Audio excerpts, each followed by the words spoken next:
Hey, Brian from Garage Mahal. Today we are replacing the engine air filter on a 2018 Toyota Tundra. I believe this is the SR5 model.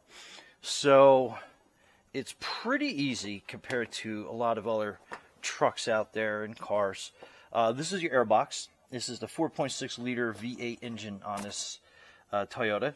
And basically you have two clamps. You have one here, and then you have one you can see on the back side.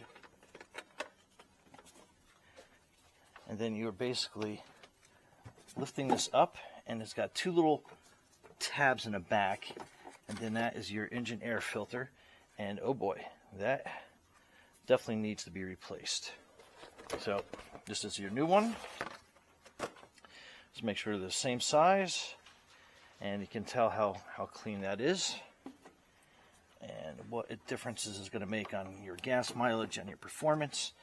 And then what you're doing is you're just lining the tabs up in the back, and then you are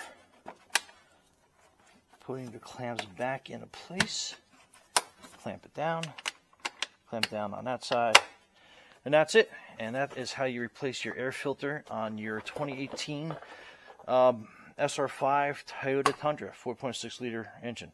Anyway, be safe out there. Thanks for watching. Brian from Garage Mahal.